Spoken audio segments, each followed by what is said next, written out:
De todas formas hay un montón de cosas, porque quedan un montón de filminas, pero hay un montón de cosas que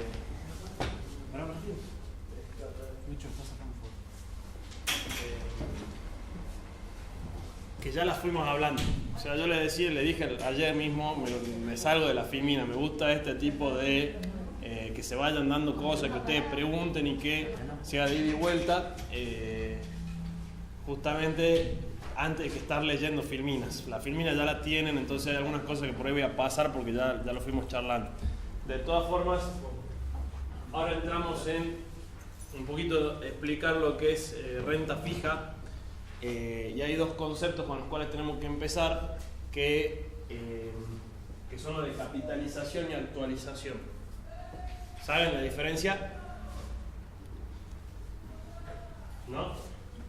Cuando yo capitalizo en intereses, estoy llevando un valor de hoy al futuro. Cuando yo actualizo algo, estoy trayendo un valor futuro al presente. Entonces, eso tengo que saberlo. ¿Por qué? Porque es como yo voy definiendo mi ganancia o los posibles precios en los bonos. Tengo que saber las dos cosas. Cuando yo hago un plazo fijo, ¿qué estoy haciendo? Capitalizo. Pongo plata hoy y calculo cuántos intereses me va a generar a mañana. ¿Cuál es el tema? Cuando yo actualizo, lo que tengo es un flujo futuro y tengo que saber cuánto tengo que pagar hoy por ese flujo futuro para tener un cierto rendimiento. ¿Se entiende la diferencia o no? Tiene que ver con esto de, yo le decía por ahí, cuando van al mercado secundario, en lugar de pagar 100 por cada 100, pago 80 o 90 por cada 100.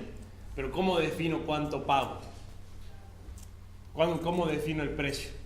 Actualizando el valor futuro a precio de hoy a la tasa de interés que yo quiero ganar. ¿Se entiende? Eso matemáticamente no se lo pusimos porque no tiene mucho sentido, simplemente quiero que entiendan el concepto, porque no lo van a hacer al cálculo.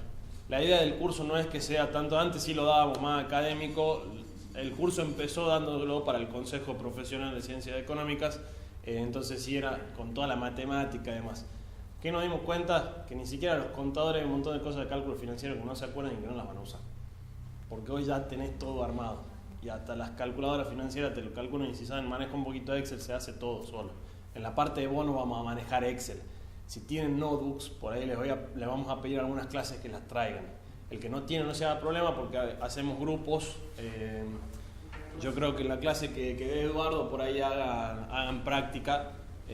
Eso va a estar bueno para que justamente traigan los que tienen notebooks y les enseñamos a cargar en sus computadoras los gráficos y empezar a hacer análisis ya ustedes desde sus computadoras. Ahora, como les digo, tienen que entender los conceptos.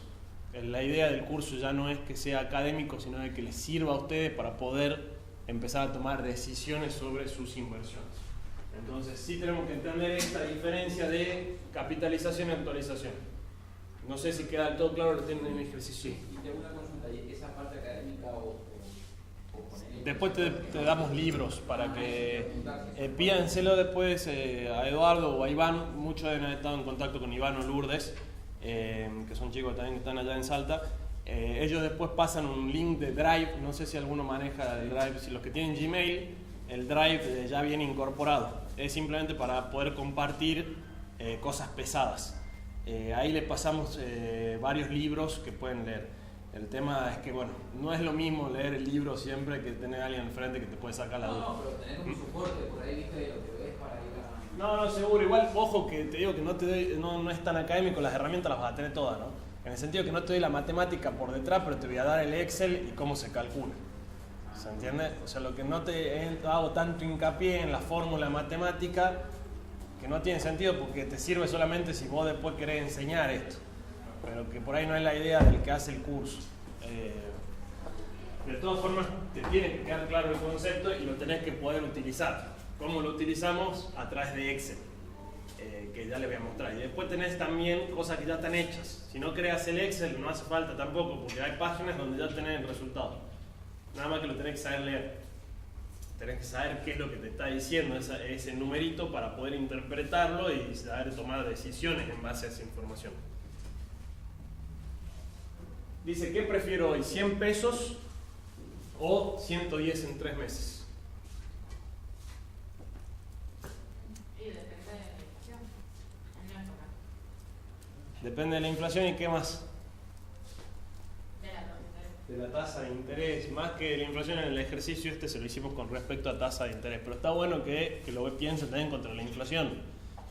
Pero el tema es que en realidad tengo que ver cuánto me va a rendir la tasa de interés para ver si me compensa o no la inflación, porque tenerlo quieto no voy a tener, 110 pesos dentro de 3 meses, justamente el ejercicio está hecho con inflación cero, para que lo piensen de esa forma, para que no se les complique. Ahora el tema es, ¿prefiero 100 pesos hoy o 110 pesos en 3 meses? ¿Cómo hago el análisis? Si la tasa de interés es un 30%, hago un ejercicio de capitalización. ¿Cuánto me va a dar a los 3 meses? Acá sí tienen la fórmula. Esto sí está bueno que lo sepan porque esto sí lo van a usar, sobre todo para el cálculo de plazo fijo, todo el tiempo. Tienen que saber cómo es la fórmula. Es capital inicial por tiempo. En este caso, ¿cuánto sería? 90 días. Lo hacemos en día porque lo dividimos por 365, que es la cantidad de días en el año. Entonces, 100.000 por 90 días por 30, que es la tasa, no 30%, ¿no? En la fórmula ponen por 30. ¿Por qué? Porque está dividido por 365 por 100. ¿Se entiende? Si ponen 30%, le sacan el 100 acá. Si no es 100 por 90 por 30 dividido 365 por 100. Eso es cuánto me da un plazo fijo de 30% de tasa de interés nominal anual en 30 días. Porque es cálculo de interés simple, el plazo fijo no me capitaliza los intereses. ¿Saben la diferencia o no? Sí. Cuando yo voy a renovar el plazo fijo, ¿qué hago? Ya no tengo 100. ¿Cuánto tengo ahora? Y acá nosotros le hicimos el ejercicio mes a mes. En lugar de hacerlo a 90 días, lo fuimos haciendo mes a mes. Hicimos 100 por 30 por 30, dividido 365%. Ahora voy a renovar y tengo 102,5. Estos 102,5, perdón, es con 100 pesos, no 100.000. 102,5, ahora hay 2,5 que me generan intereses que antes no me generaban. Es el interés sobre interés. Ahí estoy capitalizando los intereses, se dice. Entonces, mi próximo mes no tengo 2,5, tengo 2,506. Ese 0,6 extra es el interés sobre el interés. ¿Se entiende? Ahí parece poquito porque el ejemplo está hecho con poca plata. Pero a medida que esto se hace un capital más grande, cada vez el interés sobre interés es mayor y se vuelve exponencial. La capitalización sobre los intereses es fundamental.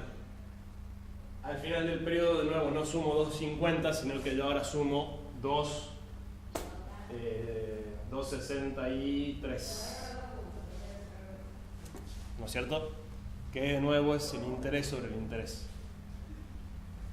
Entonces, sobre este ejercicio, en 3 meses voy a tener, si lo pongo en plazo fijo, 107,69.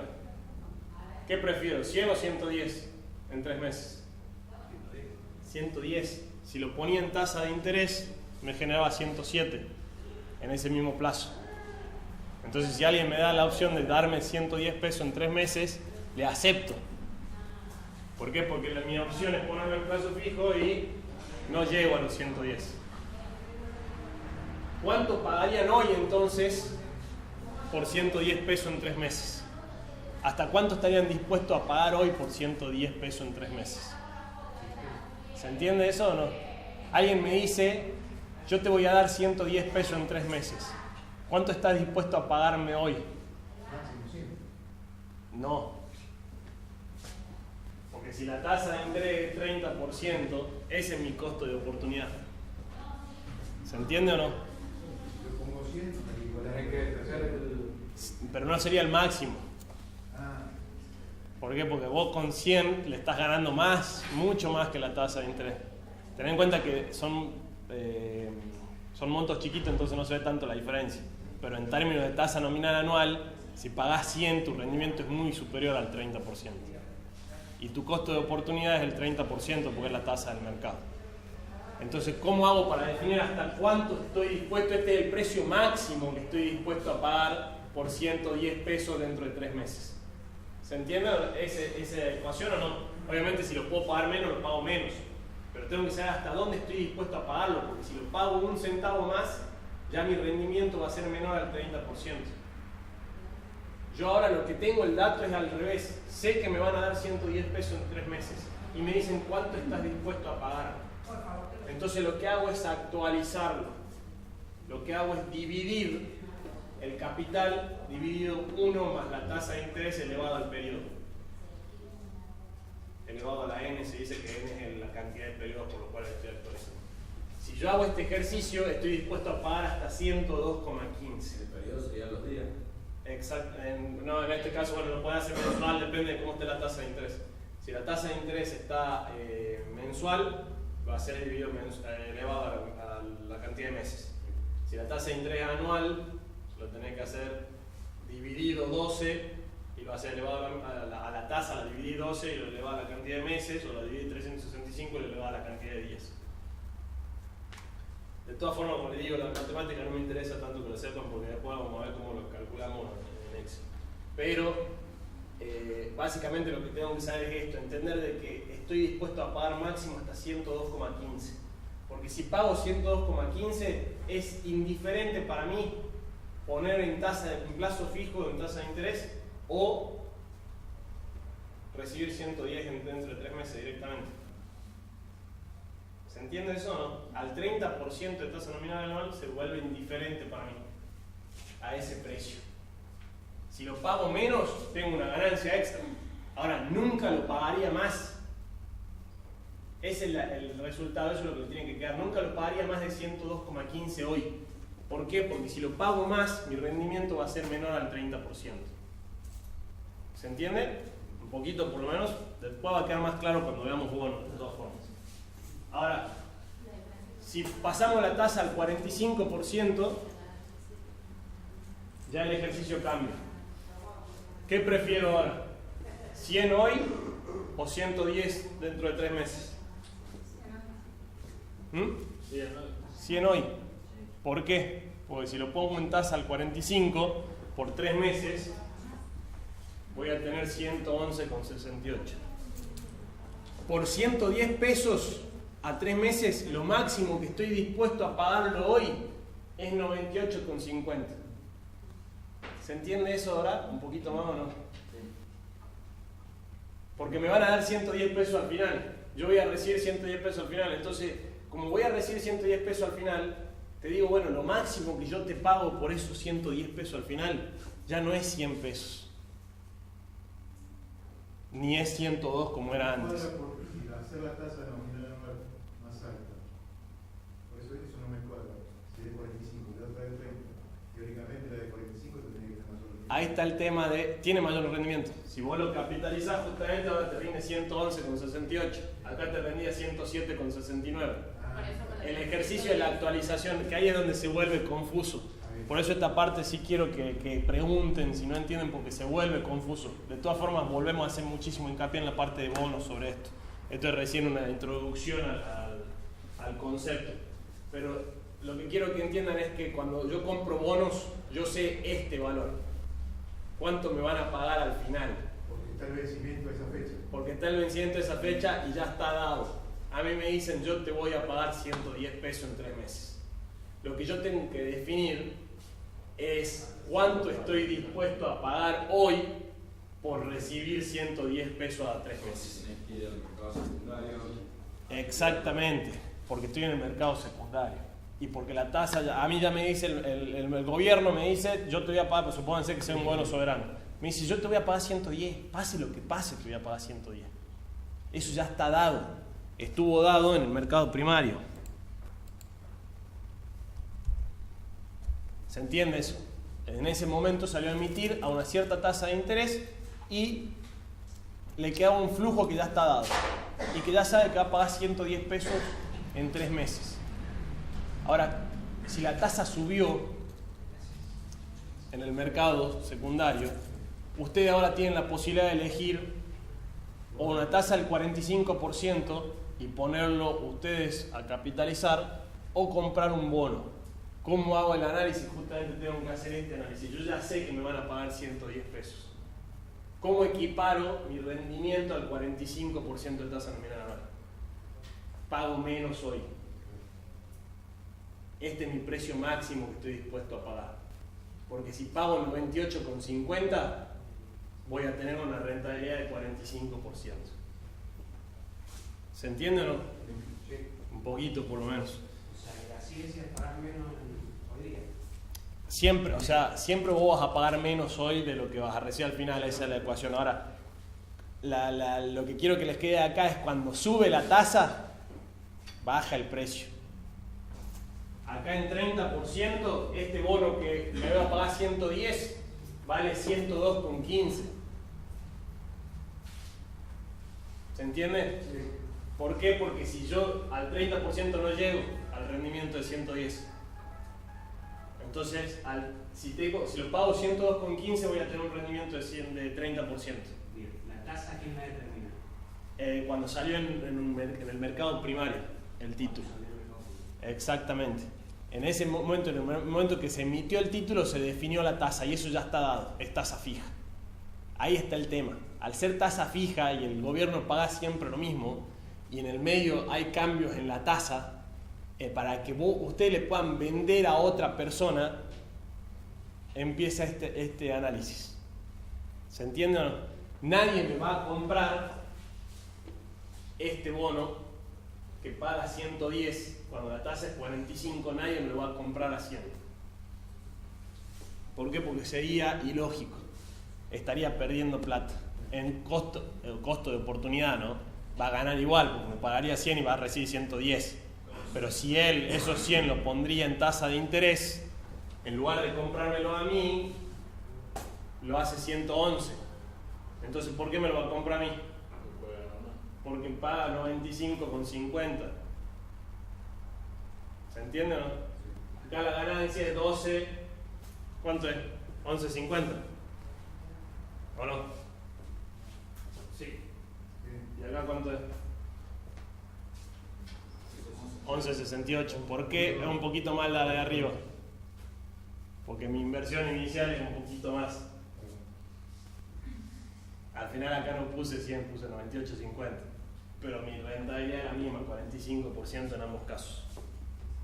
Queda un poquitito más claro, de todas formas, como le digo, vamos a hacer más hincapié en la parte de bonos. Ahora, la tasa tiene varias cuestiones que hay que tener en cuenta, varios conceptos. Uno es el factor de riesgo, el otro es el valor tiempo del dinero y el último la inflación. Todo eso le tengo que incorporar a cuánto tiene que ser la tasa de interés. Esto es para que entiendan que la tasa de interés no es solamente el valor tiempo del dinero. ¿Qué es el valor tiempo del dinero? ¿Por qué existe la tasa de interés? Suponen ser una economía sin inflación. ¿Me tienen que pagar igual tasa de interés para que yo ponga un plazo fijo? ¿Por qué? Porque el dinero no lo tenemos. Por el tiempo y la productividad del dinero.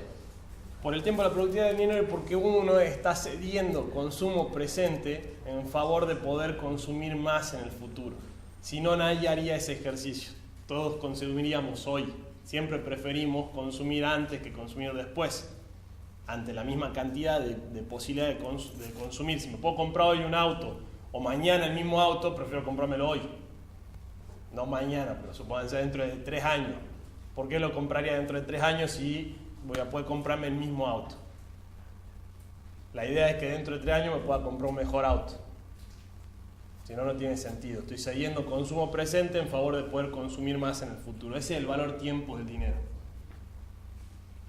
Después tengo el riesgo, que este es el riesgo país, que hablábamos en dólares, para lo que es los bonos soberanos argentinos, ¿no?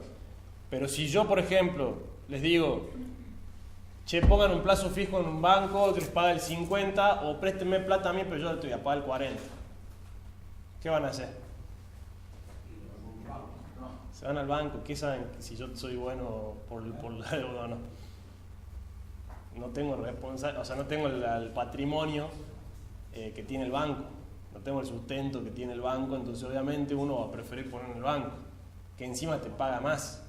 Ahora, si yo te digo, ponerle en el plazo fijo en el banco al 50 o yo te doy un 100, capaz que lo pensás.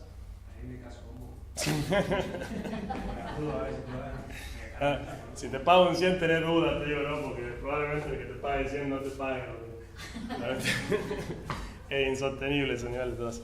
Pero bueno, a modo de ejemplo, lamentablemente las tasas hoy están tan ridículamente altas que el ejemplo deja de tener sentido, pero en una economía normal lo que sería, si yo soy más riesgo, te tendría que pagar algunos puntos más de tasa.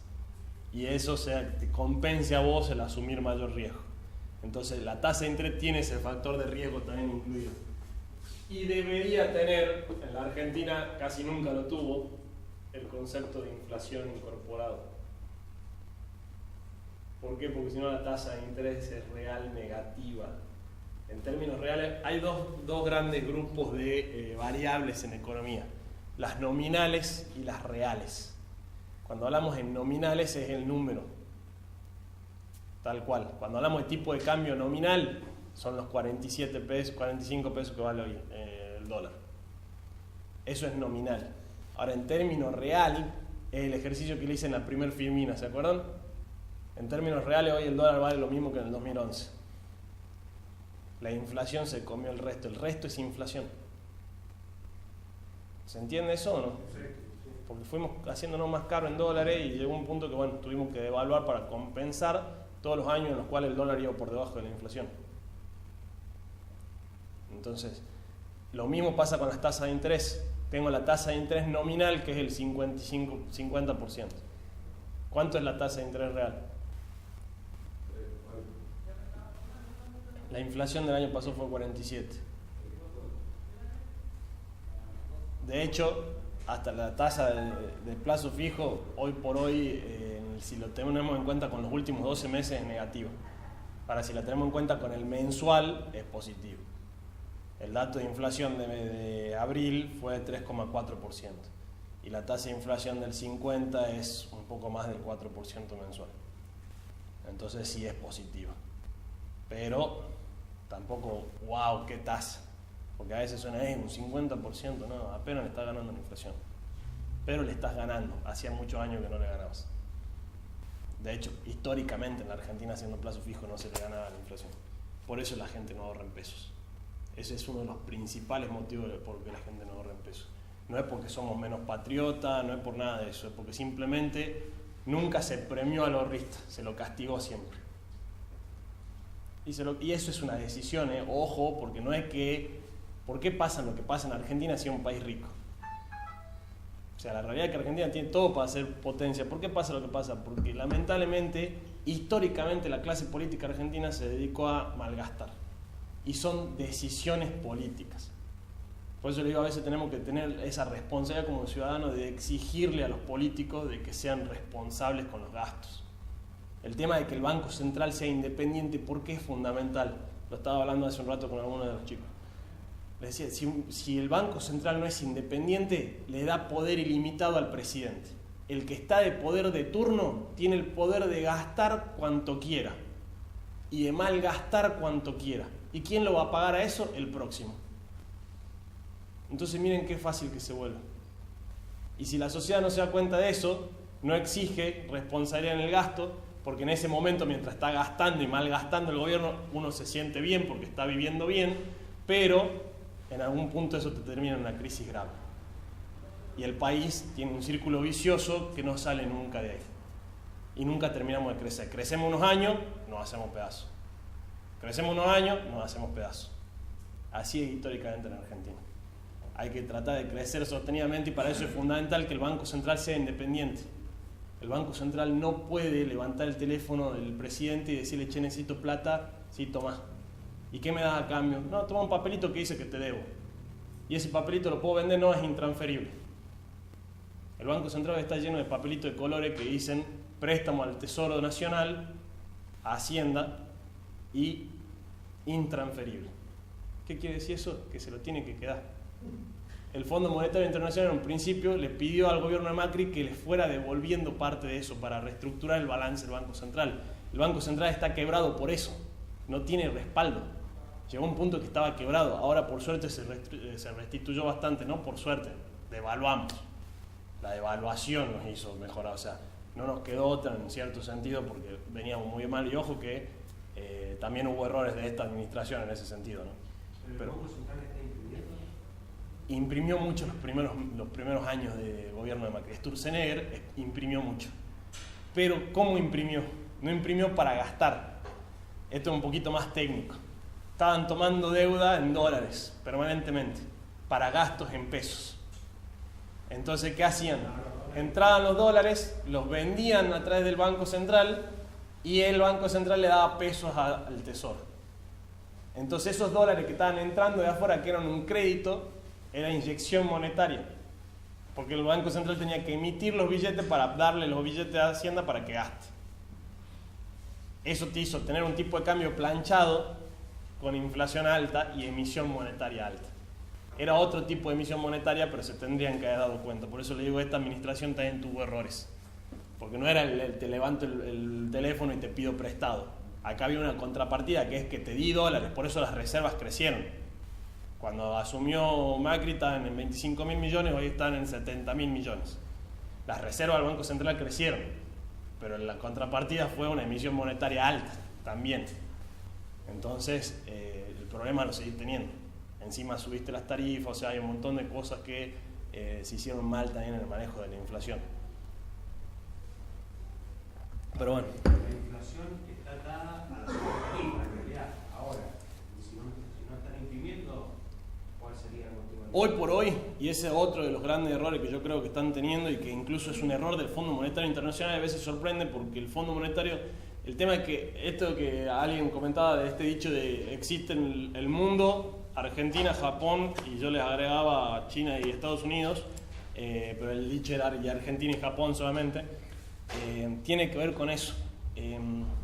Hoy la inflación en la Argentina ya no es más emisión monetaria. Hoy la inflación en la Argentina es devaluación y aumento de tarifas.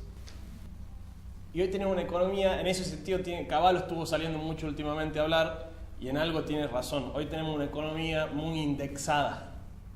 ¿Qué quiere decir esto? Permanentemente pensamos que los precios van a subir. Porque las mismas paritarias, esto es algo que es muy poco popular, lo dije en un programa una vez de televisión, y me querían matar después, pero es una realidad. Las paritarias son inflacionarias, por naturaleza, y el que tiene empresa lo sabe. Si te subís los sueldos, subís los precios. No podés bajar en rentabilidad, porque ya encima las empresas están bastante golpeadas con el nivel de rentabilidad. Entonces te sube tu principal costo, que son los sueldos, subís los precios.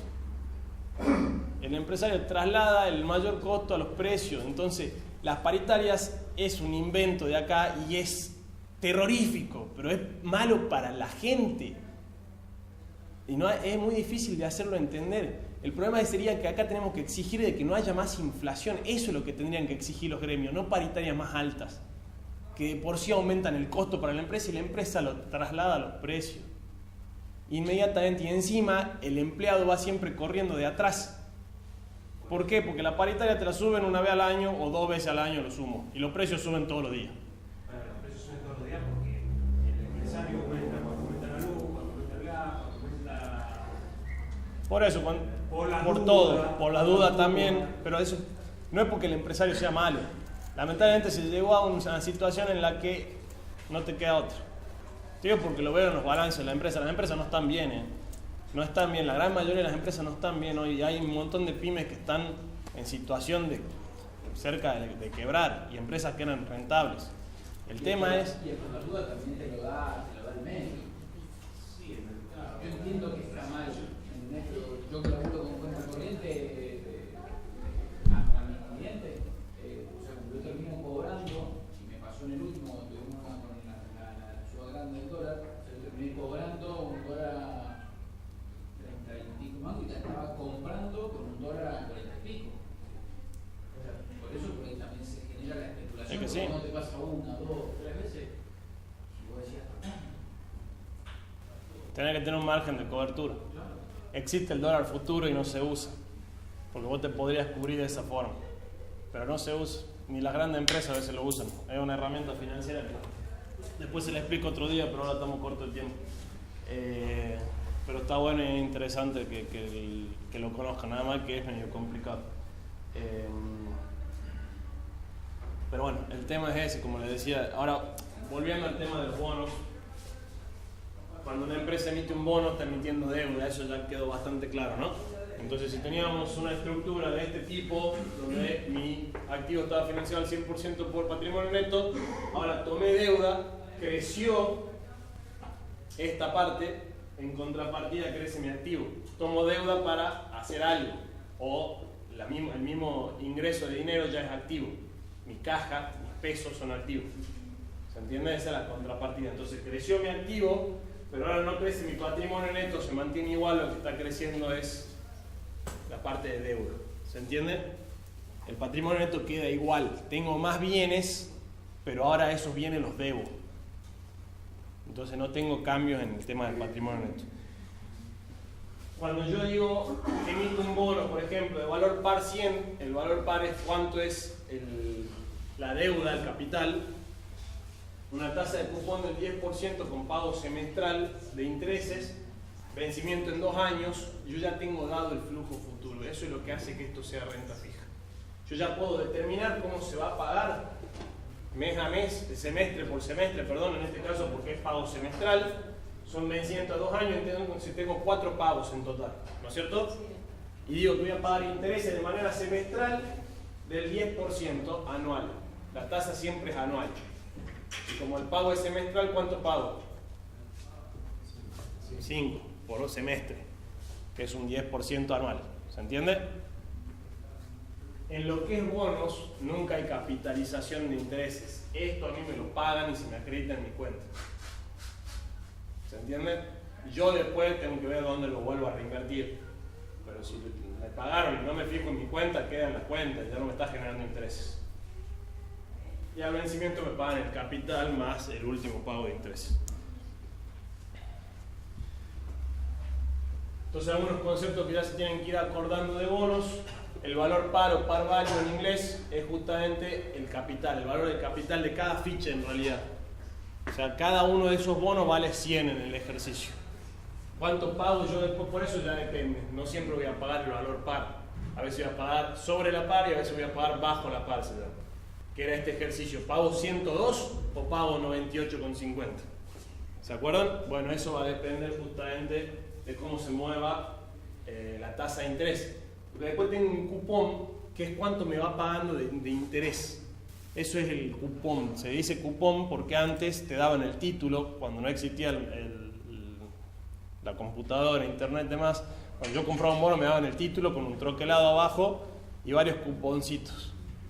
Entonces el que quería, cuando llegaba el vencimiento, tenía el vencimiento, uno cortaba el cuponcito y se iba al banco y te pagaban los intereses.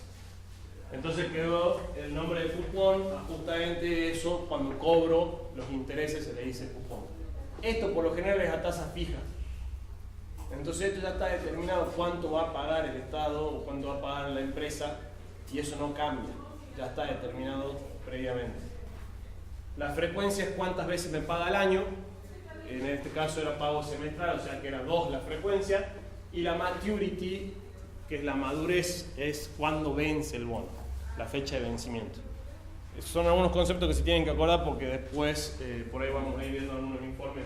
Cuando se emite el bono, se anuncia cuánto pago. Todo, eso lo tenés todo. Desde el primer momento en que se emite el bono, vos ya podés armar el flujo futuro.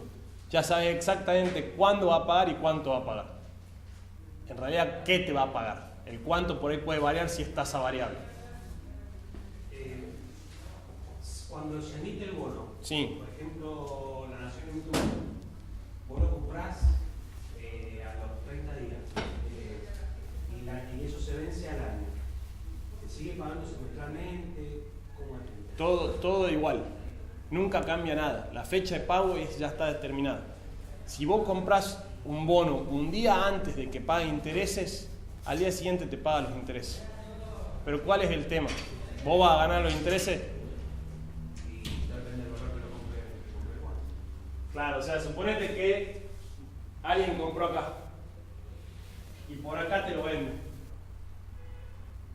Te lo van a vender al mismo precio que con el Con el interés. interés. Con el interés corrido se llama. ¿Se entiende? Si no, no tendría lógica. Yo compraría los bonos siempre antes del pago que ya está determinado. Vos lo podés comprar un día antes y lo vas a cobrar vos. Pero acá no te lo van a vender a 100, te lo van a vender a 104,99. ¿Se entiende? Porque a vos ya no te corresponde el interés. Ya está incluido en el precio. ¿Por qué? Porque el que estuvo todo este tiempo parado fue el otro. Vos estás entrando acá. Si no sería muy fácil, yo compraría siempre un día antes y cobraría los intereses y ya está. Y en el mercado existen personas ahorcadas que quieran vender bonos porque tengan plata y que lo compren más barato. Sí, pero generalmente como son tan grandes o sea, las cantidades de operaciones, no es que si el mercado siempre vas a tener demandantes. Entonces no existe eso, me desespero. ¿Qué pasa cuando uno se desespera? Por eso la liquidez. Cuando el instrumento es líquido no tenés estas situaciones de, che, tengo una casa y tengo que salir a venderla. Y no tengo quien me la compre, no hay plata ahora dando vuelta. Y no consigo quien me la compre, y pasa tiempo y no consigo quien me la compre. Entonces la termino liquidando, la termino matando. Tengo un auto y lo termino vendiendo mucho más barato. ¿Por qué? Porque no consigo comprador.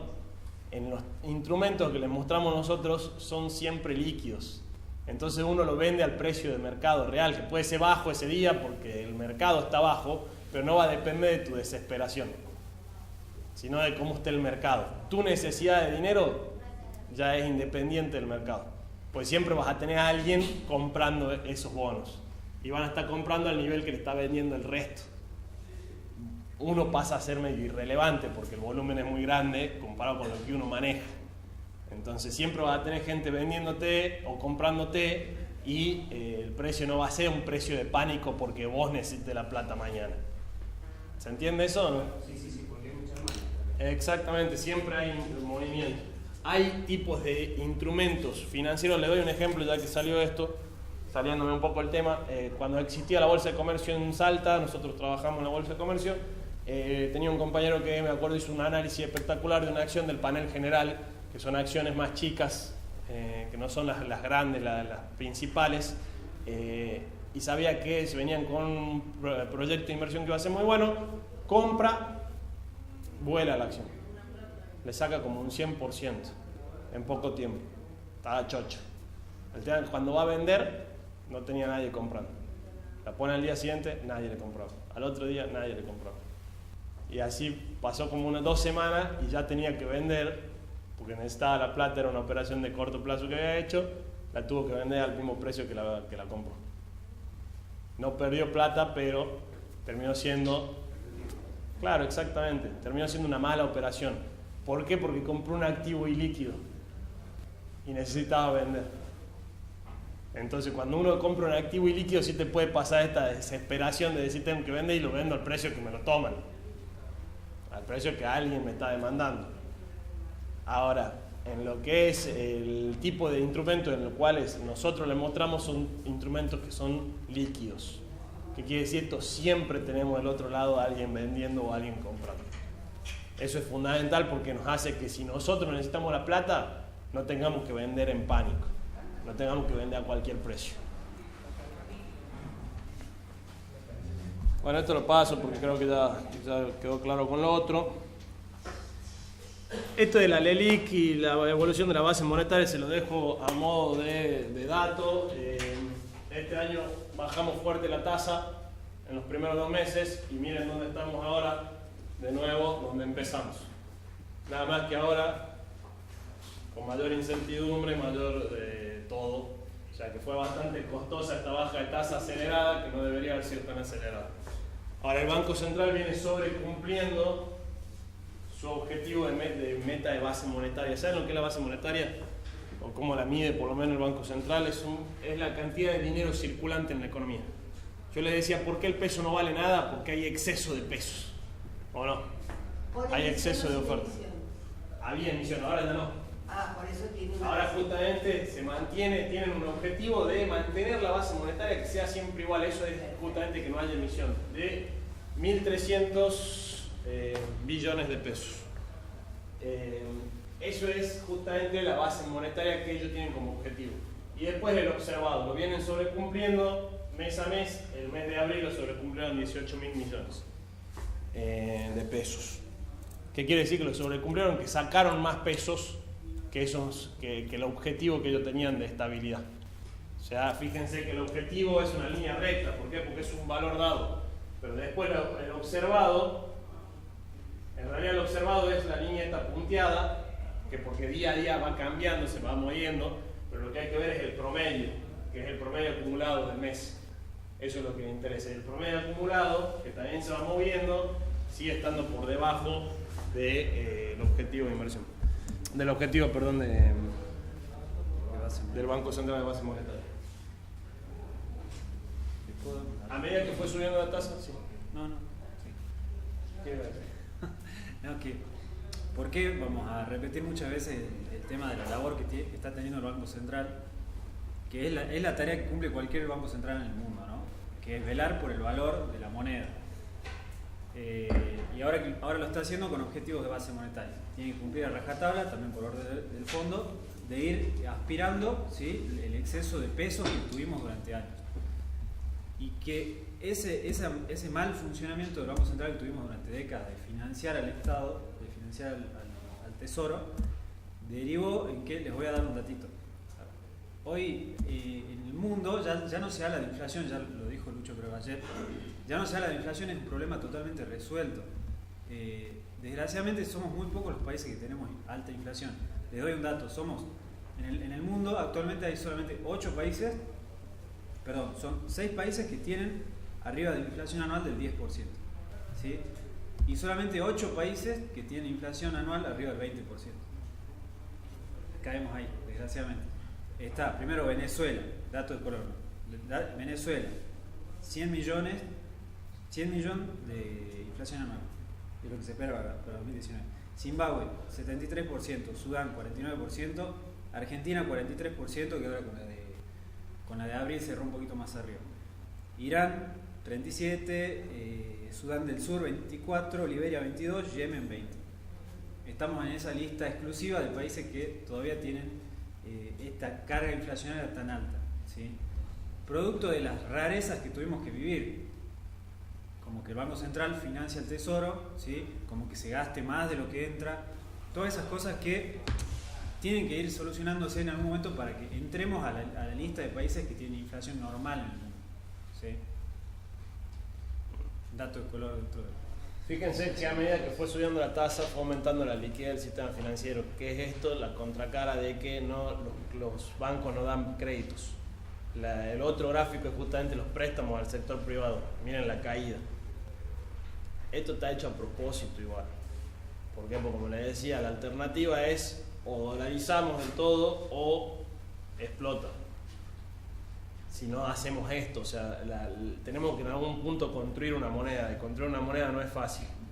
Tenés que tener reglas claras, y para tener reglas claras, en algún punto es doloroso también, qué es lo que está pasando ahora. Queremos mantener el nivel de base monetaria, bueno, con el nivel de inflación que venimos, las tasas van a ser altas. Y por más de que no fueran altas, también tenés que de alguna forma desincentivar el crédito, porque el crédito es una forma de creación del dinero. ¿Cómo hace el banco? 1 millón de pesos que deposito yo, no lo tiene al millón de pesos, pero me dice a mí que sí lo tengo, Si yo entro a mi cuenta me sale 1 millón de pesos. Ahora sobre ese millón prestó 900.000. Entonces ahora alguien tiene 900.000 y yo sigo teniendo 1 millón, en teoría. Entonces lo que hacen los bancos es creación secundaria del dinero, se llama. ¿Por qué? Porque prestan plata de otros. Entonces están duplicando la cantidad de dinero en realidad. Yo tengo 1 millón. Pero no lo tengo, pero sí estoy generando intereses sobre ese millón. Y el otro está trabajando los 900.000 y le está pagando al banco intereses por esos 900.000. Entonces tienen creación secundaria del dinero, se llama. Entonces por eso es fundamental también cuando querés bajar la cantidad de dinero que no haya tanto crédito. Eso debido al encaje. Exactamente, que el encaje es un porcentaje que ellos pueden prestar sobre la plata que tienen tomada. ¿Y por eso se tomaron la idea de subir el tema de los encajes? Sí, en realidad se subieron justamente para sacarle liquidez un poco también al liquidez, es liquidez cuando lo ve porque es plata que la tienen líquida, liquidez a la economía, o sea que no haya tantos pesos dando vueltas. al subir los encajes, tienen menos plata para prestar los bancos. Te hago una pregunta. ¿Y por qué le ofrecen los préstamos solamente en el home banking o por teléfono? No, eso es porque quieren bajar los costos. Los bancos van a dejar de existir. O sea, uno de los empleos que más riesgo corre hoy por hoy son los empleos bancarios. Claro, porque tenés al venezolano, al peruano que te dice, ¿tú quieres un...? Sí, no, pero más allá de eso, dentro de poco vas a hacer todo por home banking. O sea, la realidad es que yo no piso un banco nunca. Como fui bancario, sé todo, que puedo hacer todo por internet y no piso el banco, no tiene sentido. ¿Ah? Te dan tasas diferenciales. Te dan tasas diferenciales y encima para el usuario es mucho más cómodo. Yo no piso un pago fácil, un pago en mi cuenta ni nada, porque lo hago todo por el celular. O sea, pago mis impuestos del celular, hago todo por el celular. O sea, todo lo banco lo Por eso no tengas tanta fintech como... Justamente. Todavía no va a desaparecer en Argentina porque se maneja mucho efectivo y hay mucha economía en negro, entonces va a seguir manejándose mucho efectivo. Pero la economía desarrollada está desapareciendo hasta el dinero. Hay países como Suiza o Suecia donde ya no se ve plata. O sea, realmente el dinero está desapareciendo ahí. ¿Por qué? Porque la gente se maneja con tarjeta de débito. Obviamente no tienen los costos que tenemos nosotros. No sé qué fue lo que Fintech. Las fintech son bancos que son 100% online, exacto, no tienen sucursales. Mercado Pago es una fintech. ¿Ah? Willow Bank es una fintech. Ualá es otra. Están saliendo varias. El tema es que todavía la gente le tiene un poquito de miedo porque no tenés la sucursal. El ver la sucursal, la gente le... Claro, exactamente. Pero eso por el tema cultural. Sí, lleva su tiempo hasta que se inserte, pero por eso yo le digo, yo creo que es uno de los principales puestos de trabajo que más riesgo corre en el bancario. De hecho, cuando uno va a una sucursal, cada vez hay menos gente. De hecho, como acto de color, yo ahí me pide estar en el banco para probar sobre los intereses que ganaba dejándolo, digamos. Le daba el presidente y decía que bueno, tenían 50 empleados y tenían también tarjeta de vida. Cada proporción es Sí. Es que va a ser mucho más rentable. El tema también, por eso pueden bajar los costos. La idea es que justamente bajen los costos también en la fintech. Hubo todo un tema cuando el Banco Central aprobó la fintech porque los bancos se empezaron a quejar. Porque decían era de competencia desleal. El Banco Central le dijo bajen los costos. Porque hay toda una pelea de que realmente los bancos acá te cobran por todo. O sea, te cobran por todo, es terrorífico. Quieran o no, la tecnología avanza, el mundo avanza. Yo he visto empresas quebrar por detrás del banco. Es que en realidad los bancos son útiles, pero hay que saber usarlos. Si no lo sabes usar, te funde. Si no ajustas más o menos tu flujo financiero para hacer algunas cosas que no tenés que hacer, nunca tenés que estar en exceso de descubierto. Te cobran fortuna, pero fortuna. La tarjeta de crédito, no paguen el mínimo de la tarjeta de crédito. Por Dios y la Virgen, no paguen el mínimo de la tarjeta de crédito. No gasten tanto, pero no paguen el mínimo de la tarjeta de crédito porque no van a salir más de esa. Son tasas usureras y por ahí no se dan cuenta porque es de a poquito, pero después va a pasar cuando vean cuánto deben y cuánto pagaron y no pagaron nada de la deuda, pagaron todo intereses. Eso son pequeños detalles que hay que saberlos. Hay algo que también decía un profesor mío, decía: a nosotros nos enseñan a estudiar, a ser profesional o lo que sea, y tener un buen trabajo o tener tu empresa y ganar plata, pero nadie te dice qué hacer después con la plata que ganaste. Nadie te enseña. Educación financiera en Argentina es pésima. En otros países del mundo es mucho mejor y la gente estas cosas las sabe. Entonces se administran mejor. Y justamente eso hace una diferencia. No quiere decir que van a dejar de trabajar, tienen que seguir generando ingresos, pero por lo menos para vivir un poco más tranquilo. El cómo operar creo que quedó claro, ¿no? Que necesitamos una sociedad de bolsa, una cuenta comitente, que bueno, es el operador el que les termina dando el acceso. Este es el ejemplo de APBR que les daba. Acá es donde varía 20 centavos por cada dólar. No compramos acá, compramos acá. ¿Por qué? Porque acá fue nuestra señal de compra desde el análisis técnico, que es lo que vamos a ver la próxima clase. Ahí empezamos a hacer este análisis de gráficos, que cuando les decía por ahí ven las películas, que ven las pantallas llenas de grafiquitos y demás, que parece chino básico, es mucho más sencillo de lo que uno cree, termina siendo visual, y si conozco las herramientas puedo tomar decisiones de más corto plazo, ya no tanto como hablábamos de lo de Warren Buffett. Yo les dije también en algún momento, elijo qué comprar de acuerdo al análisis fundamental. Me interesa saber que la empresa tiene potencial. Ahora, ¿cuándo comprar y cuándo vender? Con análisis técnico, que es el análisis de los precios, el análisis de los gráficos. Eso es lo que vemos en la clase que viene. El volumen de negocio te lo dejo también para otra clase, no es muy importante, pero sí lo vamos a ver. Y acá tienen el ejemplo de cómo calculo la rentabilidad de la operación del ejemplo que les mostraba antes. O sea, simplemente para que sepan cómo se calcula, porque por ahí, si invertí 5.000 pesos, tengo comisiones con impuestos, que acá son del 0,82%, la cotización de compra del 32 pesos, cantidad nominal, compré 154 nominales, porque no puedo subdividir una acción. Mínimo tengo que comprar una acción. En ese momento la acción valía 32 pesos. Entonces, no terminé comprando 5.000, terminé comprando 4.968 neto de comisiones. ¿Se entiende?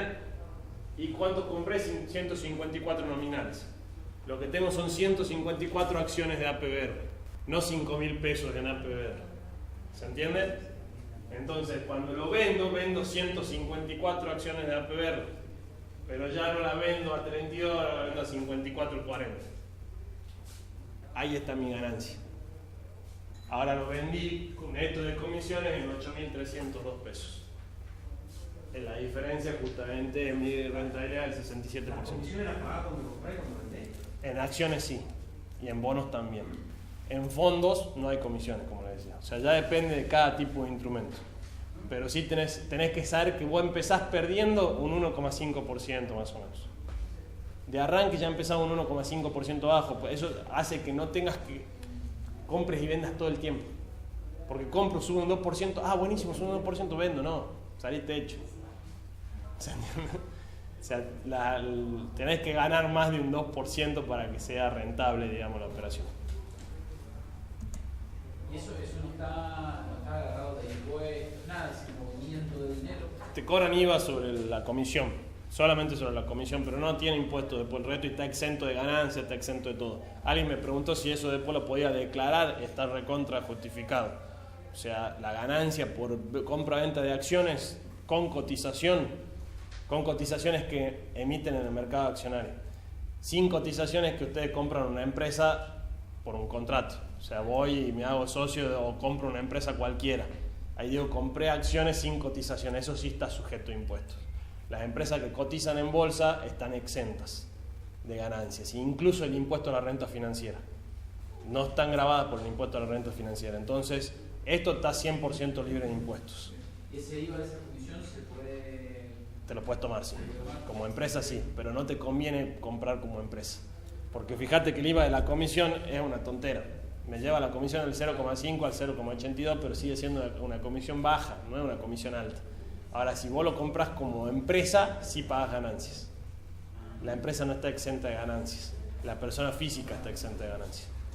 Así que para lo que es inversiones en este tipo de cosas, te conviene hacerlo siempre a título personal, digamos, como persona física, no como persona jurídica.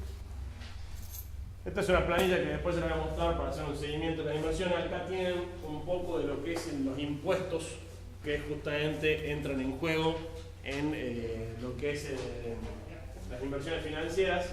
Fíjense que les separamos inversiones en el país, inversiones en el extranjero, en pesos y en dólares, para lo que es impuesto a las ganancias y bienes personales.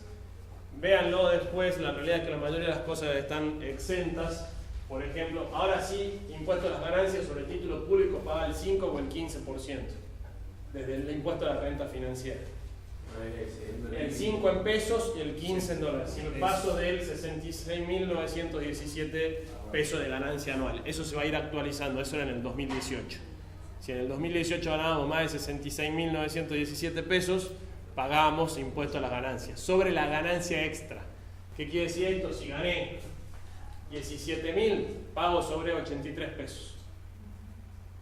¿Se entiende? El 5% de 83, menos de 5 pesos 4 y pico, es lo que pago de impuesto a las ganancias de la renta financiera.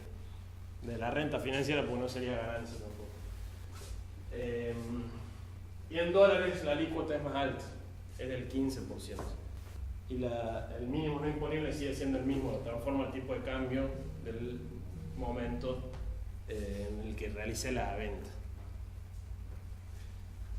Las inversiones en el extranjero, para lo que es en pesos, bueno, no hay inversiones, por eso no aplica. En dólares suelen pagar, no están exentas. Lo que es acciones, fíjense que acá sí, acciones con cotización están exentos en pesos, no aplica en dólares, es lo mismo. Y acá sí pagan. Acciones pagan un 15%. Después véanlo, son algunos detalles para que sepan nomás cómo es el tratamiento impositivo. La mayoría de las cosas, igual cuando pagan, se lo descuentan directamente a ustedes. O sea que no es que tienen que hacer ustedes un pago, hacer una declaración jurada, nada, ya está. Me lo descontaron del precio, me lo descontaron de los dividendos, porque los dividendos sí pagan. Entonces, cuando me pagan dividendos, ya me pagaron un poquito menos porque ya se retuvieron la parte impositiva. Y este es un ejemplo de cómo funcionaría el impuesto a la renta financiera en pesos y en dólares. Después también se lo dejo para que lo vean ustedes porque no tiene demasiadas complicaciones y no les va a interesar ahora en el corto plazo. Va a ser para cuando después sea lío del contador si tienen que hacer una declaración jurada. Ojo que esto no es solamente mercado de capitales, ¿no? Los plazos fijos también pagan. O sea, ahora todo lo que es inversión está sujeto al impuesto a la renta financiera. Esto de tendencia lo dejamos para la otra clase. ¿Todo bien? Así que vamos a la próxima. Nos vemos. Y lo cierro con lo último que, bueno, ¿qué es un índice? Creo que esto sí, algo quedó claro. Hablamos un poquito de índices bursátiles, hay distintos índices que por ahí hay que conocer. Tenemos índice de acciones, tenemos el Merval en Argentina, el Nikkei en Japón, el Dow Jones en Estados Unidos, el Bovespa en Brasil, el S&P y el Nasdaq también son de Estados Unidos. Lo que pasa es que cada uno representa distintas cosas. El Merval en Argentina hasta hace poco era el que representaba el 80% del volumen de negociación. O sea, eran las empresas más líquidas, que más se compraban y vendían. Eso es el volumen de negociación. Las empresas que se mueven, que compran, y hay mucha compra y venta de acciones. ¿Se entiende eso o no? Yo digo que hay mucho volumen cuando hay mucha gente comprando y también tiene que haber gente vendiendo para que se produzca la operación. Pero hay mucha gente operando ese activo. Si no hay nadie vendiendo ese día o nadie comprando, va a haber poco volumen, va a haber poca cantidad de negociaciones hechas. ¿Se entiende? Entonces las acciones que no tenían liquidez, como este ejemplo de mi amigo que le decía, tienen poco volumen de negociación. Y las acciones muy líquidas tienen mucho volumen de negociación. Antes era por volumen de negociación, hoy por hoy se llama S&P Merval. Esto es un cambio del año pasado. Hicieron un acuerdo con el índice de Estados Unidos para que lo hagan ellos mismos y sea más representativo. Y hoy es por capitalización bursátil. Eso es lo que por ahí tenemos que conocer dentro de esto. Después, para que sepan alguna diferencia, el Bovespa también es por capitalización bursátil. El Dow Jones es también por capitalización bursátil, pero solamente de industrias en Estados Unidos, de la parte industrial. El Nasdaq es de la parte financiera y tecnológica. Entonces, si yo quiero estar en la industria tecnológica, me voy a ver el índice Nasdaq. Acá están incluidas las acciones tecnológicas. Y el S&P 500 son las 500 acciones de mayor capitalización bursátil sin importar el sector. Entonces hoy el de mayor referencia en Estados Unidos es el S&P 500. Porque me da las 500 empresas, fíjense la diferencia, acá en la Argentina tenemos 100 en total, 130. Allá eligen las 500 de mayor capitalización bursátil y tienen miles más. O sea, la cantidad de acciones que hay en Estados Unidos es tremenda. Y después tenemos algunos índices de bonos que también se los dejamos. ¿Se entiende lo que es un índice, no? Lo que agarro es justamente una cantidad de acciones y les doy una ponderación a cada una. ¿De acuerdo a qué? A los distintos criterios que les fui nombrando. Ya sea capitalización bursátil o liquidez. Cantidad de justamente de operaciones que realizan. Esta es la composición que tiene ahora el S&P Merval. Aluar, Banco Macro, Francés, Bima son las de mayor capitalización bursátil dentro de Argentina. Esto está público en la página del S&P y podemos ver cómo se distribuye porcentualmente por sectores. Hoy, si estoy invertido en el Merval, en el índice Merval, estoy un 36,6% en el sector financiero. Entonces, eso es lo que a mí me interesa. Tengo que saber que el sector de mayor ponderación dentro del índice es el financiero. Cómo le vaya a los bancos es fundamental para ver cómo le va a ir al índice. ¿Por qué me sirve saber cómo le va a ir al índice? Porque tengo fondos comunes de inversión que me replican el índice. Entonces puedo invertir directamente a través de un fondo. Si yo puedo definir cómo le va a ir a esto, entro en el fondo, porque tengo buenas perspectivas. Y dentro de esto lo que más me importa es saber cómo le va a ir al sector financiero, porque es el que mayor peso tiene hoy por hoy. Después tengo el que le sigue, energía. Entonces, entre los bancos y las energéticas, tengo explicado más de un 50% del movimiento del índice. ¿Se entiende un poquito ahora? Siguiendo ahí, las utilities, que son también los de primera necesidad. Utility se le dice en inglés a también energía, gas. Acá entran otras cosas, digamos, como también las petroleras. O sea, hay una mezcla entre lo que es el sector energético y lo que es el de utilities, porque acá en utilities también entraría un transporte y entraría también, por ejemplo, el que te provee el agua. En Salta me iba a salir agua del norte, pero eso es de Salta, no sé cómo se llama acá. Pero si la que es proveedora del agua, justamente el que les cobra el agua, cotizase en bolsa, estaría dentro de cotizar en bolsa. Estaría dentro de las utilities, por ejemplo, y no de la energía, particularmente del sector energético. Y bueno, y así sucesivamente con respecto a los sectores. Perfil del inversor, esto está bueno que hagan el ejercicio, después entren a la página. Esto es bastante sencillo, simplemente es para mostrarles de que a mayor rendimiento, mayor el riesgo. No es otra cosa que eso. Son los distintos activos en los cuales voy subiendo de riesgo. Los derivados financieros son los que son para, si quieren hacerse millonarios, si alguno acá pretendía hacerse millonario, tiene que ir a derivados financieros. Son altamente rentables porque uno está apalancado. Apuesta sobre números que en realidad no tiene. O sea, yo solamente tengo que tener un 10% del valor de lo que estoy apostando. Supónganse que tengo 100.000 pesos, puedo hacer una operación por hasta 1.000.000 de pesos. El tema es que si el activo sube un 10%, yo ya perdí el total de mi capital.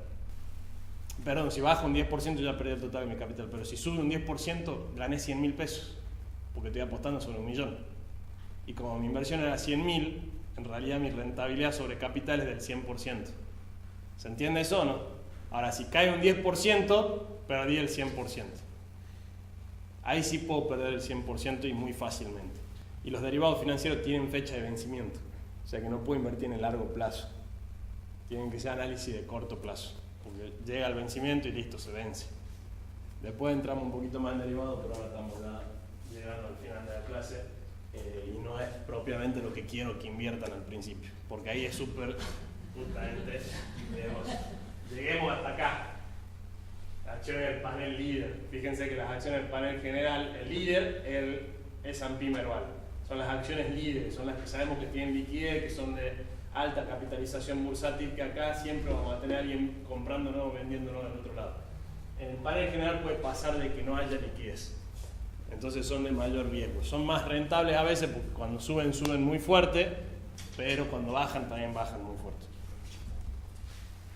En esta página que tienen acá, pueden entrar y hacerse su perfil del inversor.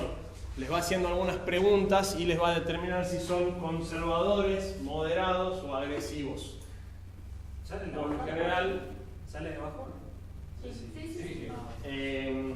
le van a salir entre conservador y moderado porque no tienen experiencia en mercado de capital. Hay una pregunta que les dice, ¿tienen experiencia? Si son honestos van a poner que no y le va a salir entre conservador o moderado. Eso está justamente hecho para que el que no tiene experiencia no se mande a hacer operaciones agresivas, porque también eso te desincentiva bastante a después seguir invirtiendo. ¿Cómo estamos de tiempo? Media hora.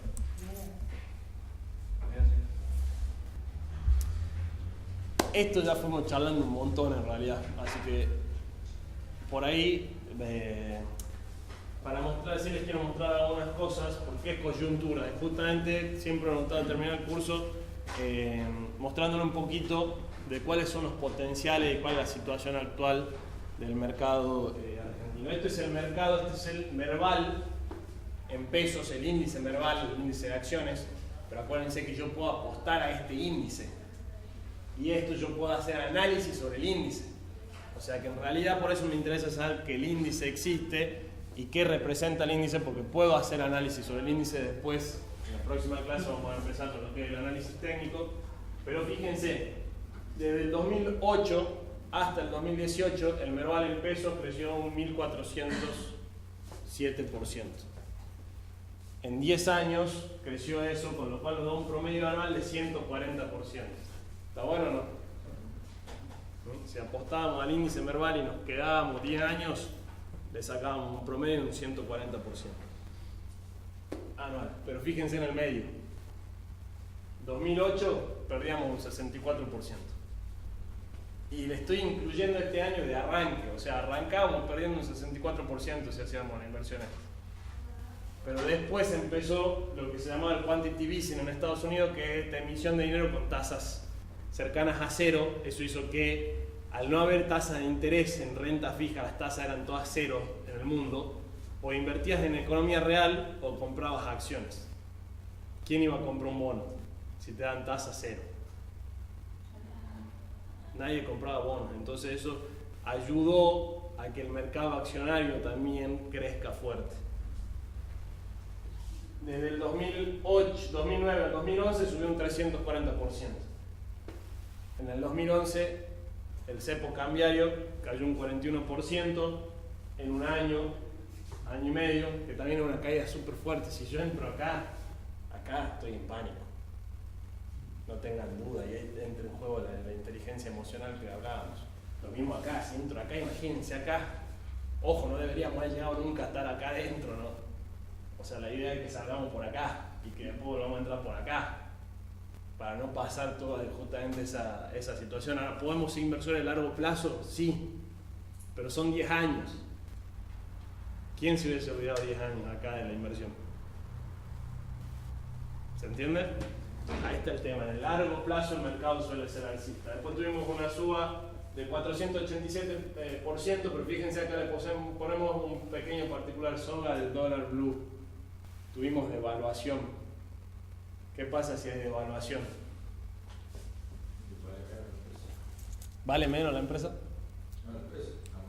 Vale menos el peso, pero ¿qué pasa con la empresa? ¿Es lógico que la empresa valga menos también? ¿Necesariamente? No, porque le cuesta menos pagar. No, pero aparte de ponerle, ¿qué pasa con la empresa? Salvo que la economía caiga, ¿no? La actividad económica caiga, pero suponiendo que se mantenga igual, va a trasladar los precios, el aumento de costo, te va a aumentar la facturación, por lo tanto, porque subieron los precios, suponiendo que quede todo igual, ¿no? O sea, estoy haciendo un análisis muy simplificado porque no es lo que pasó el año pasado, ¿no? Por ejemplo, pero bueno. Suben los activos también. Suben tus activos, la evaluación de tus activos, porque al subir el dólar sube todo y hay algunas cosas que directamente están dolarizadas. Hay empresas en Argentina que son exportadoras, entonces que suba el dólar hasta les conviene. Luis, Sí. ¿Y por qué un análisis que hacen muchos analistas políticos dicen que el país en parte está como está por las empresas? ¿Por las empresas? Sí, porque las empresas no perdieron y hay acuerdos políticos en cuanto a inversión y todo eso. Y lo que pasa es que yo te diría que eso está muy agarrado de los pelos. Eso es justamente te lo hace un analista político, no te lo haría un analista económico. Mucho hay acá de que se habla de que no, porque las empresas tienen la culpa, y las grandes empresas. Es verdad que hay algunas cosas que deberían estar controladas que no están controladas. O sea, hay muchos oligopolios. Oligopolio es cuando hay pocos oferentes de algo para muchos demandantes. Eso se da muchísimo en la Argentina, entonces terminan teniendo un poder muy fuerte esta ley de góndolas y demás que estaba promocionando Lilita, tiene que ver con eso, con que no se abusen con la suba de precios. Pero el tema es que las empresas, si vos no tenés inflación, en Estados Unidos hay oligopolios también y no suben los precios. ¿Por qué? Porque si no directamente, ya al subir el precio inmediatamente la gente no consume. ¿Cuál es el problema acá? Que a veces... No, pero a veces ¿qué pasa? No sabemos si es ilógica la suba o no. ¿Se entiende? Nos vamos y subió el precio. ¿Y cómo sabemos si realmente es ilógica o es por la inflación? Seguimos consumiendo. Como consumidores, cuando nos sube el precio nos parece normal. ¿O no? No, pero hay una cuestión también cultural. En Europa te suben 4 centavos, la gente no te compra más nada. Acá dice, bueno, me subió 4 pesos, no lo puedo comprar. Pero no es cultural, es que el tema, más allá de si lo puedes seguir comprando, es como que para nosotros ya se volvió natural la inflación. A mí me sorprende cuando no me suben el precio. O sea, cuando pasa mucho tiempo y sigue valiendo lo mismo, ¿cómo? ¿No subió? O sea, realmente, pasa eso. Porque estamos acostumbrados a que suban los precios, entonces es muy difícil también medir qué suba es lógica y qué suba es ilógica. ¿Eso se maneja con el dólar futuro en las empresas o no? Sí, algunas sí, otras no, pero el dólar futuro, no le prestan atención a lo que hablan del dólar futuro en las noticias porque no tienen ni idea de lo que están hablando. Hoy por hoy el dólar futuro a diciembre cotiza a 62 pesos. Y escucho todo el tiempo en TN diciendo el mercado espera que el dólar esté a 62 pesos en diciembre. No tiene nada que ver. Tiene que ver con que la tasa de interés está en el 70%. Si la tasa de interés está en el 70%, el dólar futuro va a estar alto. El que entiende la herramienta del dólar futuro entiende que no es solamente expectativa de devaluación, sino también tiene un concepto de tasa de interés. El tema es que sí hay expectativa de devaluación en el dólar futuro, pero es solamente un componente. Hay un componente muy grande que es tasa de interés. Si la tasa es alta, el dólar futuro va a estar altísimo siempre. Y eso en las noticias no te lo explican, porque no lo entienden tampoco, porque no saben cómo funciona. Tengan mucho cuidado con los diarios y las noticias. Eso de ya. La idea acá es que generen criterio propio. ¿Por qué? Porque muchas veces leemos o vemos a alguien en la televisión y creemos que tiene conocimiento para hablar lo que está hablando, y a veces les digo, el que está del otro lado y entiende se agarra la cabeza y dice, por Dios, tendrían que ir presos. Hay periodistas que tendrían que ir presos porque hablan como si supieran de cosas que no tienen ni idea. Clarín mismo, y el editor de Clarín publicó un día antes, cuando era en otro país, va preso, porque es ilegal anunciar un día antes algo que desde mercado de capitales. Cuando tiene fecha, cuando Argentina va a ser anunciado si va a ser mercado emergente. Un día antes, Clarín saca, Argentina no será mercado emergente. Junio del año pasado. No se podía saber eso, no había forma. Y si alguien se lo filtró, es ilegal. Al día siguiente, Argentina era mercado emergente. ¿Pidió perdón siquiera? No, dijo, me falló mi fuente. Estás haciendo algo ilegal, macho, pedí perdón por lo menos. Y es el principal diario de Argentina. Por eso tengan mucho cuidado con el tema de los diarios, traten de generar criterio propio porque es terrorífica la prensa en Argentina. Terrorífica. ¿Esto se da en otras partes del mundo o...? Mirá, sí y no. En Estados Unidos yo tuve la oportunidad de viajar 2 veces y veo que es otro nivel. Realmente, o sea, el nivel de profesionalización que tienen ellos es distinto. Y la sociedad también. O sea, ¿por qué? Porque allá hasta el médico estudia economía. En la universidad ellos tienen majors y minors, le llaman. Entonces vos estudias un major de lo que querés hacer. Y tu minor es algo que te interesa pero que no te vas a dedicar. El 80% el minor lo estudia en economía. Capaz que no te gusta la economía y no te querés dedicar a la economía. Pero la economía la tenemos en nuestra vida diaria. ¿A quién no nos afecta la economía?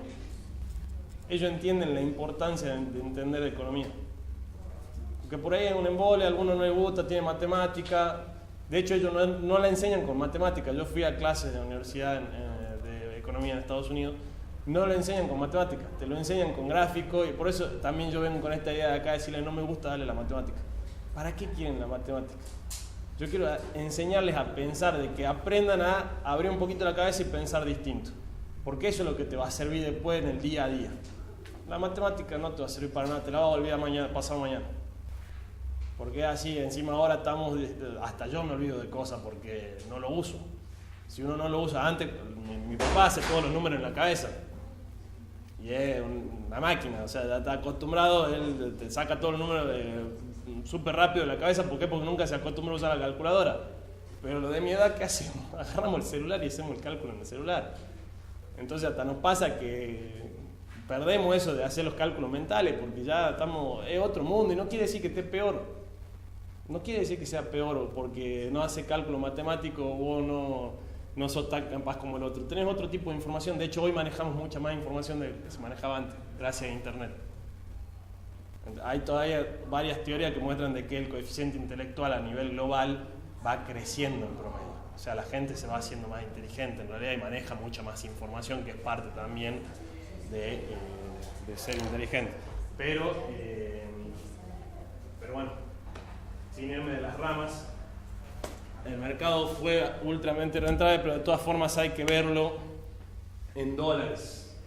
Tiene que ver con esto de la evaluación que decíamos. Es súper importante mirarlo en dólares. ¿Por qué? Porque si no estoy teniendo una idea errada. Miren cómo cambia el gráfico si lo dolarizo. En el mismo periodo creció un 52% en dólares, que es un promedio anual del 5,2% promedio en dólares. ¿Sigue siendo bueno? Sí, sigue siendo bueno. Hasta antes del 2018 esto era un 17-18% anual en dólares. O sea que hasta acá este había sido uno de los mercados en dólares más rentables del mundo en los últimos 10 años. Se desplomó el año pasado. Ahora, esto para ustedes que recién están empezando es hasta bueno, porque a mí no me interesa el mercado cuando está cerca de un techo, me interesa cuando está más cerca de un piso. ¿Se entiende? Quiero comprar cuando está barato, no quiero comprar cuando está caro, quiero comprar cuando está barato, como inversor. ¿Escucharon la frase las crisis son oportunidades? Las crisis son oportunidades. Para el que está atento y tiene la posibilidad, justamente son oportunidades. Sí. Luis, ahora se me ocurre una idea media. Si todos compramos cuando está barato y queremos vender cuando está caro, ¿quién compra cuando está caro? No, es que el tema, bueno, justamente ahí, después cuando entramos, no todos compran y venden al mismo tiempo. O sea, no todos vamos, pero igual no todo. Hay lo que se llama la profecía autocumplida, que se los dije también con el tema de lo que está pasando ahora con Argentina. Todos estamos esperando que el dólar suba. Si todos actuamos en consecuencia, el dólar va a subir. Eso es así. Entonces, hay un poco de eso. Si todos empiezan a comprar acá, indefectiblemente va a subir. Pero no todos van a comprar ahí, y en algún punto, algunos estaban comprando acá, porque para que alguien pueda vender acá, otro tiene que estar comprando. Ahora, ¿por qué alguien está comprando ahí? Porque tal vez no va a ser un inversor con tanta experiencia. Hay gente que tiene plata y que no sabe qué hacer con la plata. Y que no le interesa tanto. Entonces, que por ahí se capacita y leyó en el diario de que el Merval está dando ganancias extraordinarias. Por eso también le digo, no operen con el diario, porque el diario es noticia. El Merval viene dando ganancias extraordinarias. Hay gente que se mete en el Bitcoin. ¿Por qué te metes en el Bitcoin? O sea, ¿cuánta gente operó en el Bitcoin? Yo conozco muchísimo que operaron en el Bitcoin. Tengo amigos que me pedían cómo hago para operar en el Bitcoin. ¿Y qué sabían del Bitcoin? Nada. Igual compraban. Se desplomó el Bitcoin. No era momento de compra. El que sabía no compraba Bitcoin. Pero hay gente comprando. ¿Se entiende o no? Por eso la diferencia entre capacitarse y no capacitarse. Ahora, ¿podés tomar una mala decisión estando capacitado? Sí, no te voy a decir que esto te da garantía 100% de que nunca vas a comprar caro. Puede ser que te salga mal. Ahora, vas a tener las herramientas para saber manejar ese tipo de situación. Tenés que saber que te salió mal, tomar las pérdidas.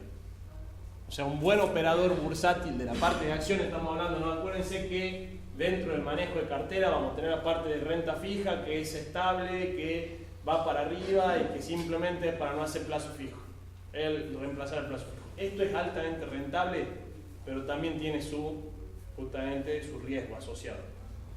Es para una pequeña parte de mi capital total. no pongo todo en acciones, pongo una pequeña parte que trato de tener buenas rentabilidades sobre eso para que me mejore el rendimiento total de mi cartera. ¿Se entiende? Pero una buena parte la dejo en renta fija.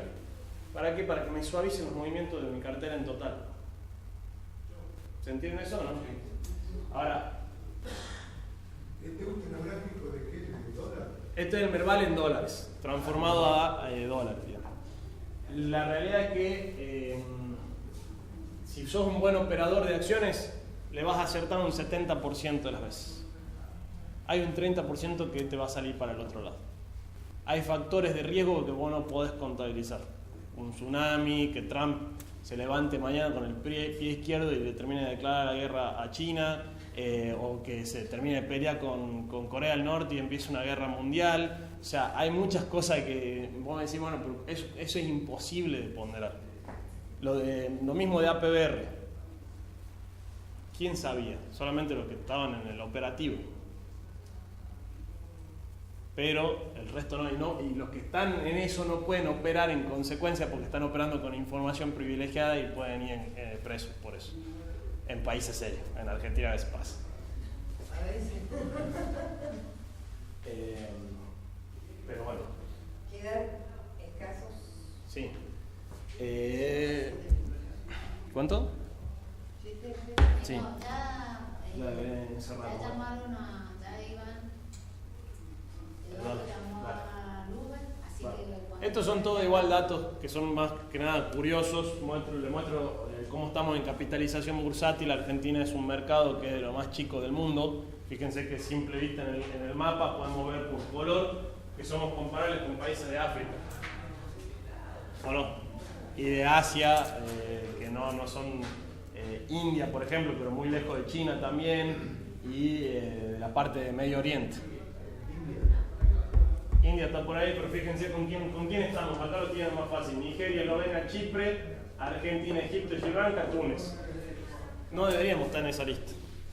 Por lo menos por el potencial que tiene Argentina no debería estar en esa lista. Claro, Sudáfrica está muy bien. Sudáfrica está bárbaro. Sudáfrica es primer mundo.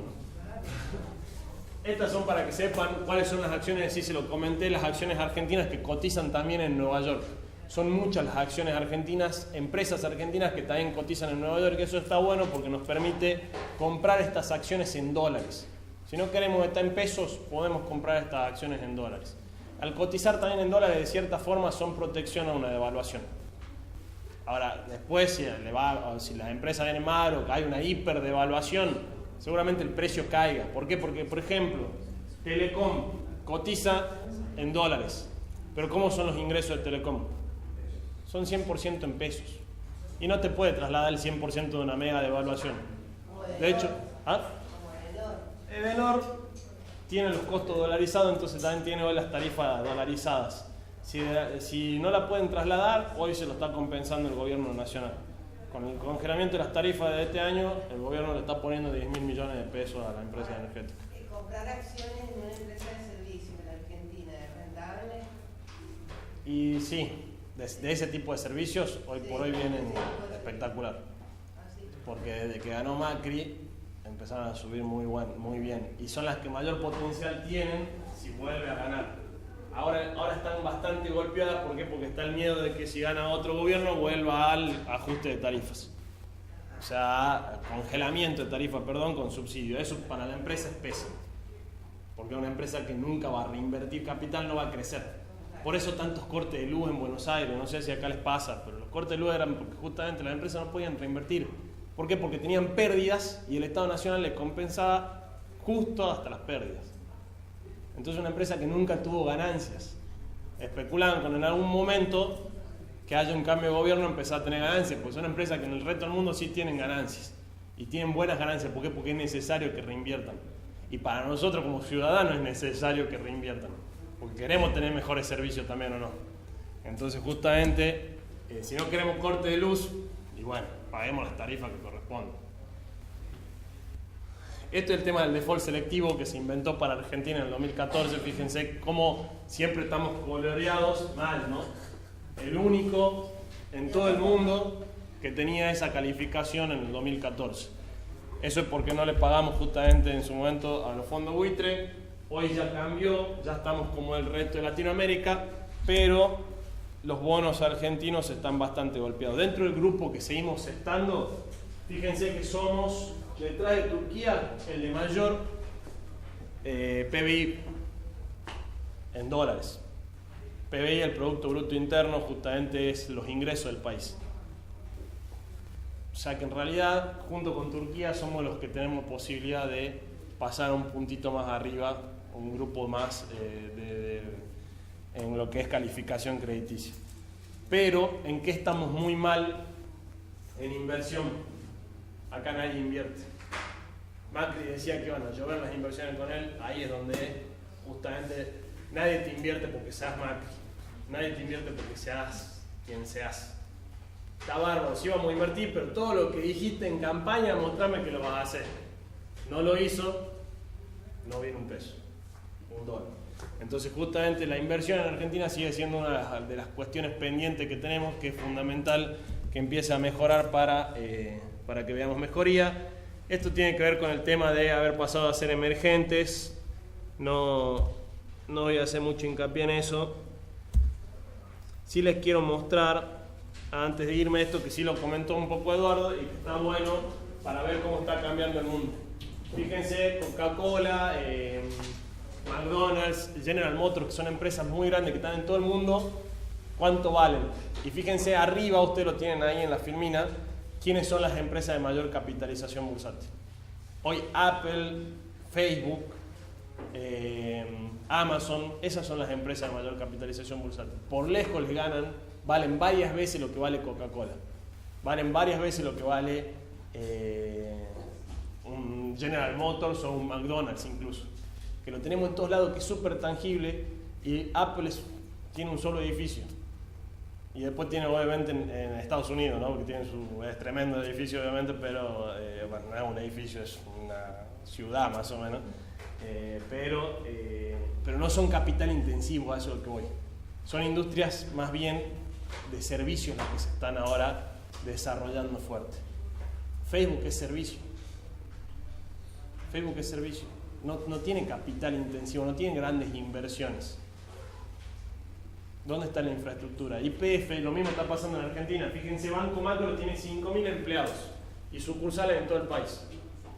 YPF, recontra capital intensivo, requiere muchísimos millones de dólares de inversión para poder desarrollar Vaca Muerta. Pampa Energía. ¿Conocen Pampa Energía? Es el grupo energético más grande del país. Miren lo que vale con respecto a Mercado Libre. ¿Y Mercado Libre qué es? Es una fintech. Es servicio, no tiene capital intensivo, no tiene capital de hecho, o sea, en el sentido de no tienen grandes maquinarias, no tienen grandes cantidades de empleados tampoco, o sea, son empresas que tienen un tipo de servicio que es globalizable. Pueden estar en todo el mundo. Se instala acá en Mendoza, Mercado Libre. Bueno, está bueno. Va a poner un centro de distribución donde era Rausil. Mercado Libre en algún punto va a tender a hacer lo que es Amazon hoy. Amazon tiene un esquema de negocio distinto del de Mercado Libre en el sentido de que ellos mismos te venden productos. Mercado Libre hoy le da el acceso al vendedor para que venda a través de la plataforma. Amazon tiene eso, pero su principal negocio es que ellos mismos producen y venden cosas que son de Amazon. No solamente producen, ellos tienen en stock ya mercadería y venden cosas. Hay toda una teoría que dice que todo va a terminar trabajando para este tipo de empresas y lo único que va a quedar es la parte de logística y distribución, porque pueden acaparar cualquier cosa. Ya hay en Estados Unidos supermercados de Amazon que se atienden sin gente. No hay nadie en el supermercado. Vos entras, tenés con tu tarjeta. ¿Ah? Sí, hay ya por eso varios casos, pero incluso bueno, hay también de comida rápida, ¿no? Locales de comida rápida donde directamente ya tenés la computadora, pones tu pedido, pagas con tarjeta y te sale el pedido por la máquina. No hay gente. Y bueno, a eso estamos tendiendo y es para justamente pensar un poquito hacia dónde está yendo el mundo. Sí, igual paralelamente a eso se están abriendo herramientas pelear contra los fenómenos como por ejemplo Mercado Libre por la consecuencia que tuvo Amazon respecto al tema de las editoriales y todo eso. Sí, yo soy más bien optimista, no pesimista con respecto al cambio en ese sentido. ¿Por qué? Porque en definitiva son mejoras y en algún punto no es que el trabajo, hay teorías económicas que dicen que el trabajo va a dejar de existir. O sea, exactamente. Es imposible eso. En realidad está mejorando la calidad del trabajo y eso yo creo que así, lo que va a pasar es que se va a transformar el trabajo. Hay puestos de trabajo que van a desaparecer. Los puestos de trabajo que son de mano de obra intensiva en el sentido de el que hace tareas manuales, eso va a dejar de existir. El cajero del banco. El cajero del banco, exactamente, pero no va a dejar de existir el servicio. El servicio por ahí no es donde se va transformando justamente. Hoy India, por ejemplo, es un claro ejemplo. ¿Qué hacen ellos? Terciarizan toda la parte de telemarketing. Y le venden al mundo eso. Eso es lo que exportan, o sea, es muy loco, pero no es un producto. Exportan el servicio de justamente telemarketing y de soporte a través justamente de lo que es. No me sale ahora, ¿cómo se dice? Los call centers. Y ustedes fíjense que te llaman colombiano.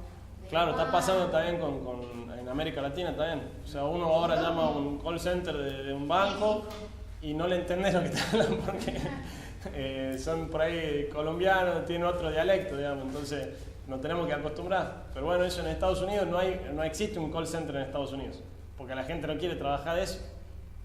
Entonces justamente las empresas de edad tercerizan en India. Como en India hablan bastante bien, o sea, la mayoría de la gente habla inglés, lo tienen medio cruzado, pero hablan inglés. Hindu English. Hindu English, exactamente.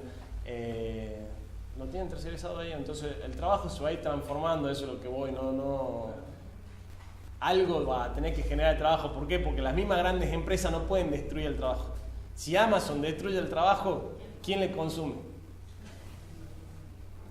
En cierto sentido se tiene que transformar, pero tiene que seguir generando, o sea, le tenés que seguir pagando a la gente para que alguien consuma, si no, no tiene sentido. Es una transformación que a veces da miedo, ahí está siempre el catastrófico, pero por lo general terminan siendo positivos. Esperemos que sí sea así. Miren, yo les cuento solo una cosa. Yo empecé a trabajar en el banco en 1990. Hace tanto.